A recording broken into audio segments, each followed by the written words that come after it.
Hi, I am Joey, And my name's Joshua.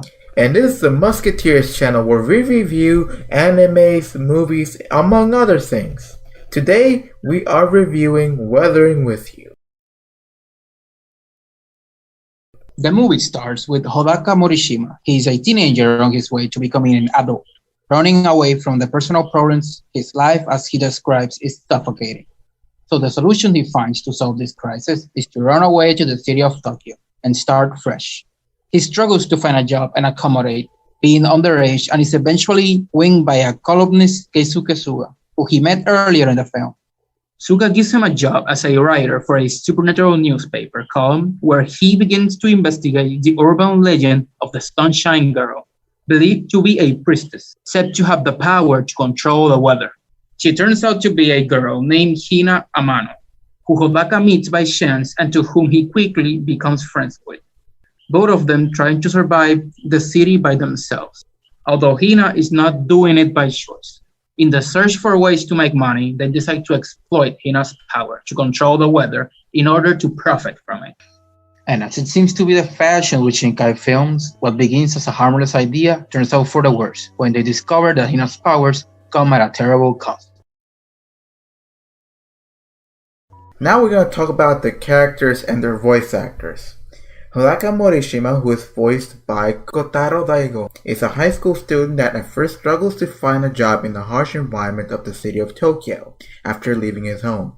His naive character leads him to problems and afterwards usually tries to run away from them. Due to some events, he was able to get a job as a writer, which included a place to live. His job was to do research about a weather maiden that has the power to control the weather. Hina Amano, voiced by Nana Mori, is a cheerful girl. After the death of her mother, she struggles to make ends meet while taking care of her brother. She's saved by Hodaka as she nearly made a great job choice decision, maybe forcefully. As she meets Hodaka, they eventually agree on an idea. Hina, her brother, and Hodaka made a business of controlling the weather for special occasions. The business was a huge hit, getting offers from many people to clear the rain for events like weddings, parties, shows, etc. After a while, she started turning to water, which meant that her powers were taking a toll on her and she was close to disappearing. Keisuke Suga, voiced by Shun Oguri, is a writer. He saves Hodaka while they are on a ferry, and afterwards gives Hodaka a business card and eventually a job in a home. He struggles with drinking and smoking and is custody with his daughter. His writings focus on urban legends related to the unusual rainy weather in Tokyo. The voice actor Shun Oguri has also appeared in the Yakuza video game series as Takumi Someya and Jintoke Sakata in Gintama. Natsumi Suga, voiced by Tsubasa Honda, is a college student working at the same company as Hodaka and Keisuke. Although initially thought of being Keisuke's mistress, it is later revealed that she's actually related to Keisuke. She's open and honest and daring. Nagisa, or Nagi Amano, voiced by Sakura Kiryu, is Hina's younger brother.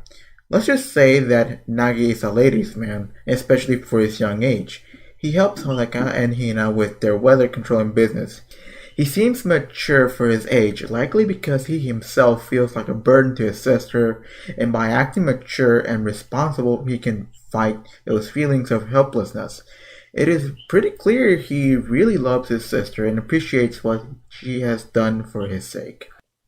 Some honorable mentions for voice actors are Yuki Kaji, who voices Takai, also appeared in Maji as Alibaba, in Fairy Tail as Leon Bastia, and in My Hero Academia as Shoto Todoroki. Ryohei Kimura, who voices Kimura, also appeared in Maji as Yudari, in Kuroko no Basket as Ryota Kise, and in Genshin Impact as Tartaglia. Kana Hanazawa, who voices Kana, also appeared in Demon Slayer as Mitsuri Kanroji, in Steins Gate as Mayuri Shina, and in Orange as Naho Takamiya. Now, Joshua will be talking about who's behind Weathering with You. The animation studio behind the project is known as Comics Wave Films, a company that got split from Comics Wave Inc. back in 2007. Since then, they have strictly dedicated themselves to making animation. They have various series such as Worldful News and Pippin Light, although their films are the highlight. Between 2004 to 2006, they made two short films, namely Megadon, the Monster from Mars, a kaiju film, and Jonah in the Solitary Fortress. The Place in the Early Days seems to have been the first movie with director, writer, and animator Makoto Shinkai, which was very well received. And the company must have really seen an opportunity with this, because their next film with Shinkai, 5 centimeters per second, came out in 2007, around the same time the split happened and Comics Wave Films was officially born. Director Makoto Shinkai started his career working for a video game company, which was then bought by the then named Comics Wave Inc. He then worked on his first project, Kanoyo no Kanoyo no Neko, She and Her Cat, which was well received, selling 5,000 copies in anime convention. The company, having seen that success, was then motivated to enter the world of animation. By the time this is being recorded and while working on this video, I watched Your Name, which I consider to be a very great film. A lot of people compare Shinkai to Miyazaki, but I don't like that comparison. Not because I think one might be better than the other, or the fact that Shinkai himself stated that his art style was inspired by Miyazaki's, but because each is his own artist with their own vision. While Miyazaki goes for themes that revolve around modernity and industrialism versus nature and the old ways, and of course, that childlike wonder and returning to that lost innocence when the world still felt magical. Shinkai, on the other hand, embraces modernity. Magic is not just in the past or some place where humans are yet to touch, but it can be found even in the city, in this artificial world that we have built for ourselves.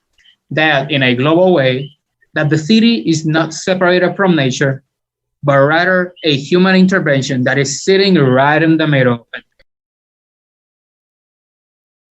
Before we go anywhere further, make sure to watch the film before heading into this part of the video. So now we're going to talk about our perspective on the film. Hodaka sails towards Tokyo. He feels anxious and unsure, but he pushes through. The sky looks beautiful, clear and blue. He runs outside to admire the view and his freedom as a child would. But the storm comes out of nowhere and nearly drowns him. If not for a helping hand who saved him just in time. This single scene embodies the entirety of the film. That feeling you get when you are about to cross the threshold of adulthood. Seeing the light of your newfound power, mainly freedom and independence, to then having to face the amount of responsibilities and problems that your younger self never had to worry about. As Hodaka tries to do everything alone, grabbing onto his newfound independence, he finds himself trapped and needing to rely on Keisuke Suga. Suga sees himself in Hodaka, a naive, younger version of himself. You can see how hard life has hit Suga as he struggles with his writing, falling into depression after losing his wife, and being apart from his daughter as an after effect of his consumption of alcohol and drugs. Unlike Hodaka, he already knows life, has lived to see hardships, and feels the necessity of helping him because he too was lost one day, and in truth, maybe he still is. I'm going to talk about one thing that really bothered me while watching this movie, and that's the fact that Hodaka never really explains the reason why he left his home in the first place. He mentions that it's suffocating, but that really doesn't explain to me why he left. Like, was there really a problem in his home, like, abuse or something like that? Or was it less a case of how bad his life was and more so what he wanted to avoid? But the thing is, he doesn't really mention what he wanted to avoid. And with that amount of vagueness and the reasoning behind the reason why he left might just be a plot hole to the entire film. Because he might need a reason, or I think he does have a reason for leaving. But the fact that we don't know that reason, it is a plot hole. Because if he has no reason for leaving, or no reason for feeling like he needs to leave, then he wouldn't leave. And if he doesn't end up leaving, the movie doesn't even happen in the first place. Like the fact that there's no real explanation for his reasoning behind leaving, it really annoys. That part really annoys me because if he doesn't really have a reason, then why are you really doing it? Like either the writers forgot to put that part in, or forgot to put any sort of explanation in the film or whatever to really be like, oh, that makes sense. Or maybe they left that vagueness on purpose so the viewer or the audience would interpret for themselves what it meant. But to me, it's just not really valid. I really think that reasoning for his leaving is really needed for us to really understand why he left. For us to understand, for us to be able to connect piece by piece in order for this movie to make so much sense. Like, sure, you might say, oh, but the movie's not about him. It's about the weather maiden and about how this weather girl was disappearing because the power that she was using was taking a toll on her. But again, like I said, if he doesn't have reason for leaving, he doesn't leave. If he doesn't leave, he's not there to witness what's about to happen. And if he's not even there in the first place, he would not even use her powers to begin with. So you see how all this all connects?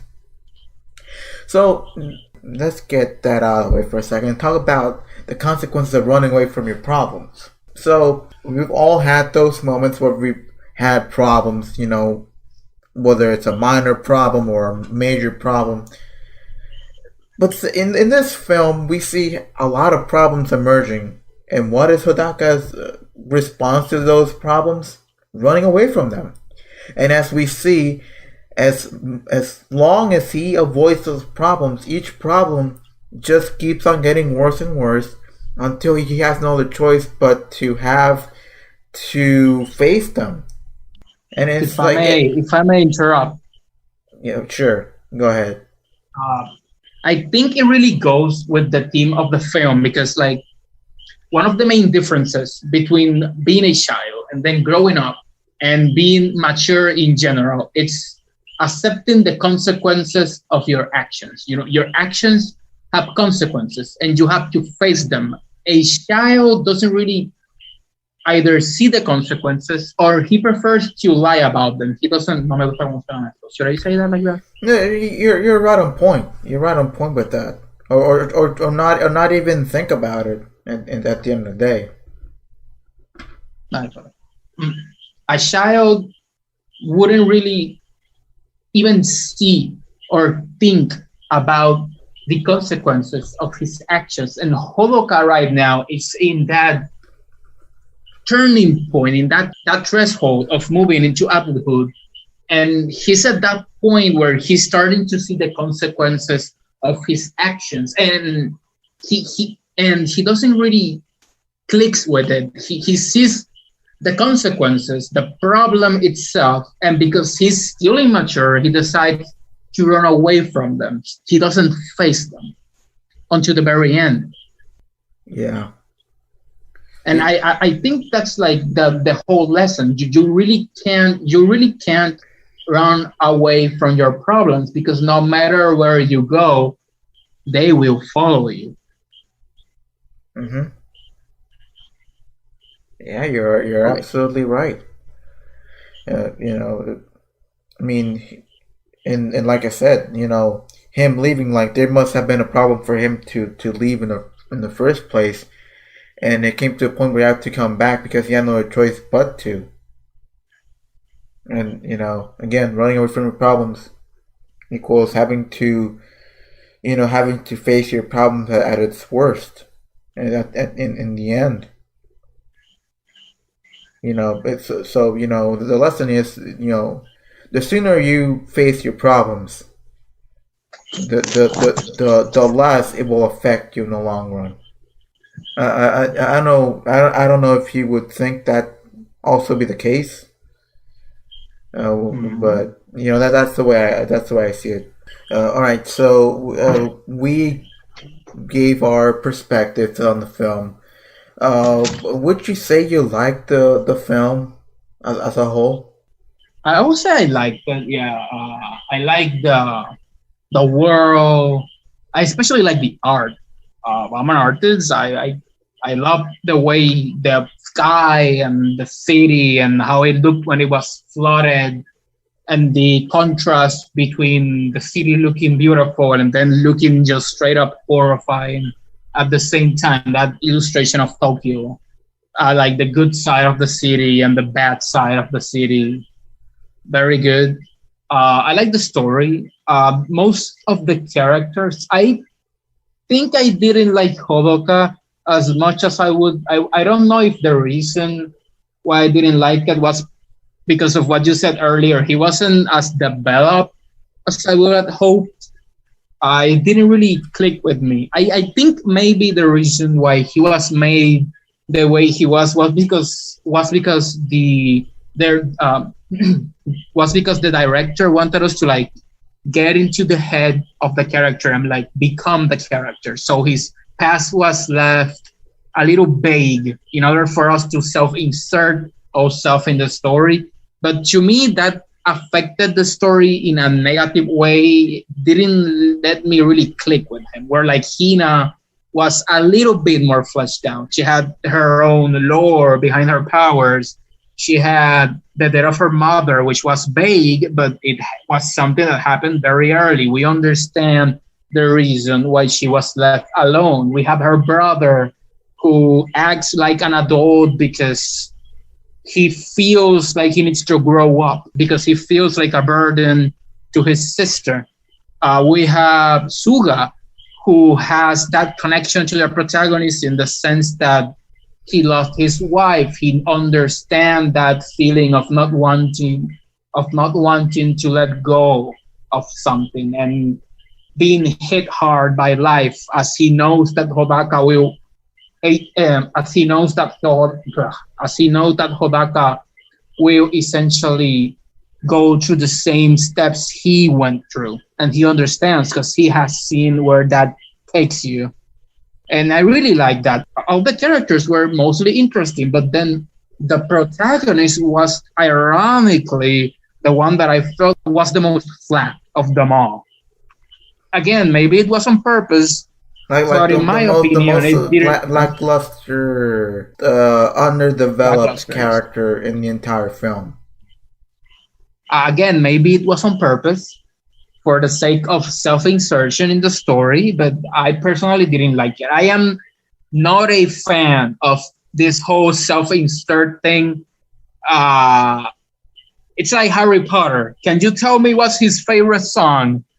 Okay, the thing about it is, if you're gonna make a thing like that where you're gonna self-insert the audience into the film, at least you should give us some sort of context behind it. Like at least, like I mentioned earlier about the lack of reasoning behind his leaving. Like I think that you could have found a way to keep the self-insertion, the part of self-inserting the audience into the film, while at the same time like giving a concrete explanation about why he left in the first place.